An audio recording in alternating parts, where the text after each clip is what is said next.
J'inviterai maintenant un prochain intervenant, M. le député de Nicolas Yamaska. Nous écoutons. Merci, M. le Président.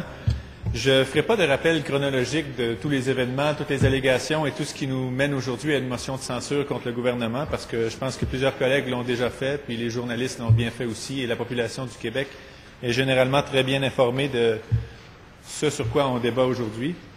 Je vais plutôt me concentrer sur les conséquences économiques de ne pas tenir cette fameuse commission d'enquête et de ne pas aller au fond des choses parce que ça coûte vraiment très cher à notre collectivité.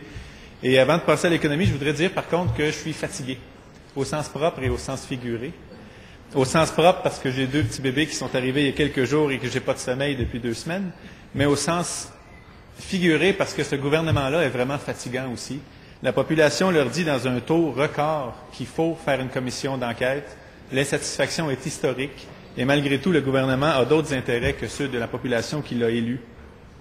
Et c'est vraiment très triste. Heureusement, il y a de l'espoir à la maison parce qu'en grandissant, mes enfants vont comprendre de plus en plus. Mais je pense que ce gouvernement-là, en vieillissant, est de mal en pis, va de mal en pis. Et c'est très triste pour le Québec en entier. Les conséquences économiques sont immenses, comme je le disais, parce que cherchent des entrepreneurs honnêtes avant d'investir quelque part ou avant de créer un projet qui va amener de la richesse avec lui?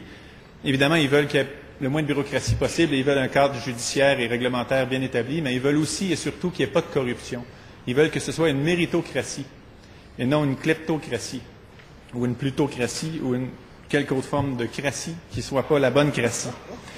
Et il y a plusieurs études scientifiques économiques qui démontrent les coûts immenses de la corruption pour un système économique et je sais que récemment, le premier ministre avait remis en cause la crédibilité de certaines études que nous citions pour montrer que le coût de nos routes était plus élevé qu'ailleurs à cause de la collusion et de la malversation. Cette fois-ci, ces études-là ont été écrites, entre autres, par 3 prix Nobel. Donc, si Monsieur le Premier ministre veut commencer à contester ces études-là, grand bien lui en fasse, mais je pense je vais lui souhaiter bonne chance là-dedans. Stigler en 82, Baker en 92, North en 93, 3 prix Nobel qui ont démontré clairement que la corruption était tout sauf bénéfique pour la croissance d'une économie. Et ce gouvernement-là, en plus, qui se prétend le gouvernement de l'économie, ferme les yeux complètement là-dessus sur les coûts économiques astronomiques pour le Québec de ne pas assainir le système, que ce soit de façon réelle ou dans les perceptions qui coûtent cher aussi. La littérature, donc je vous le disais, est imposante. Il y a même le FMI, la Banque mondiale, qui a beaucoup écrit là-dessus. Des sociologues, des politologues, des économistes, des anthropologues, à peu près tous les ordres dans les sciences sociales ont écrit là-dessus. Et quels sont-ils ces coûts-là? C'est quoi les conséquences réelles d'une corruption dans les faits ou même une corruption ou une collusion qui est perçue par la population? Mais premièrement, c'est évidemment une mauvaise répartition des ressources. Quand les contrats vont aux bons amis qui sont plugués plutôt que d'aller à l'entrepreneur le plus efficace, le moins cher pour le même produit ou l'entrepreneur qui mériterait ce contrat dans une méritocratie, c'est bien évident que ça nuit à la croissance économique de la collectivité entière. La collusion, la corruption, les malversations perçues mènent aussi à l'adoption de politiques et de règlements qui sont vagues ou inappropriés. Et je dirais là-dessus qu'il y avait un exemple assez récent, encore à l'émission Enquête, sur les terrains de soccer dans les cégeps. C'était assez intéressant de voir qu'il n'y avait pas grand-chose qui supervisait ce qui se passait là-dedans et qu'il y avait encore une fois une odeur bizarre qui se dégageait de tout ce système-là d'installation de terrains synthétiques dans les collèges du Québec. La corruption réelle ou perçue nuit évidemment à l'investissement privé. Un entrepreneur qui a le choix d'aller dans un pays où les pratiques et les mœurs semblent saines et dans un autre pays où ce qu'il y a dans les journaux tous les jours, c'est qu'il y a des allégations de corruption et de malversation, le choix ne sera pas difficile. L'entrepreneur va aller mettre ses billes là où le système légal, réglementaire et où l'économie est perçue comme étant saine. Et ça coûte cher au Québec. Les investissements privés sont une des bases essentielles au développement économique dans tous les pays développés. Le Québec n'y échappe pas et il faut absolument assainir ça au plus vite. Évidemment, la collusion et la corruption perçue va réduire l'efficacité et la concurrence. Comme je le disais, si c'est l'ami le mieux plugué, qui a la meilleure écoute, qui va remporter le contrat au détriment de celui qui le mériterait sur une base d'efficacité, l'économie en entier paye le prix. Ça réduit aussi les revenus de l'État, évidemment, parce que qui dit collusion, corruption, malversation, normalement, il y a beaucoup de ces sommes-là qui échappent au ministère du Revenu.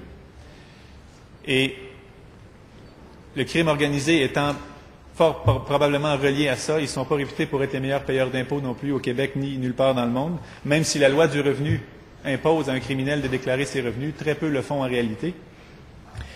Ça accroît les dépenses de l'État, évidemment, et je reviens à ce que je mentionnais précédemment, le premier ministre qui avait remis en doute les études qu'on citait, mais il y a des études très claires là-dessus qui montrent qu'au Québec, on paye plus cher qu'ailleurs parce que les contrats sont donnés de façon inefficace et qu'on pourrait avoir les mêmes routes à des coûts moindres. Et ça, c'est des milliards de dollars. Donc, quand on nous dit qu'une commission d'enquête pourrait coûter cher, c'est vraiment des grenailles comparées aux coûts inutiles qu'on pourrait éviter si ces milliards-là étaient dans nos poches plutôt que d'être dans les poches de ceux qui ont reçu des contrats de façon malhonnête ou inefficace. Ça fait aussi baisser la productivité et l'innovation, la corruption, parce qu'il n'y a plus d'incitatif pour un entrepreneur ou un inventeur de créer quoi que ce soit s'il sait que parce qu'il n'est pas dans le cercle d'amis ou dans la clique, son produit ne sera pas utilisé de toute façon ou son offre ne sera pas acceptée dans un appel d'offres.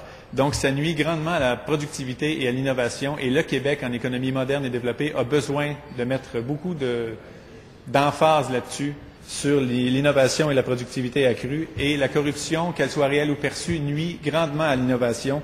Et encore une fois, c'est tout le Québec qui en paie le prix. Donc, que ce soit de façon réelle ou perçue, toutes ces raisons-là font que la corruption, les malversations, la collusion réelle ou perçue doit être éliminée au plus vite. Et c'est une enquête approfondie qui nous permettrait de faire ça. Tout le monde le dit, sauf ce gouvernement-là. Et ce qui me désole le plus dans tout ça, c'est que quand j'ai été élu en 2008, je pensais avoir un respect pour mon premier ministre, même si on est fondamentalement en désaccord sur l'option qui m'amène ici, qui est la souveraineté du Québec. Je pensais pouvoir avoir un respect sincère envers cet homme-là.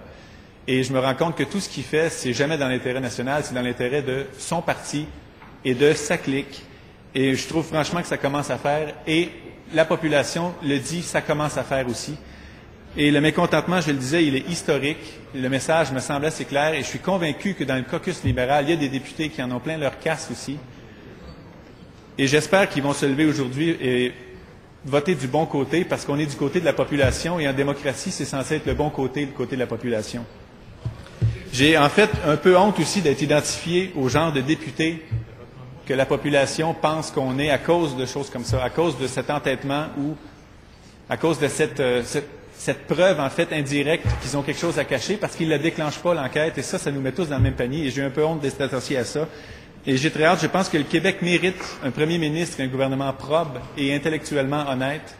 Et je pense qu'il y a des milliers de Québécois qui, avec moi, aimeraient dire en ce moment « dehors les imposteurs ». Merci, M. le Président.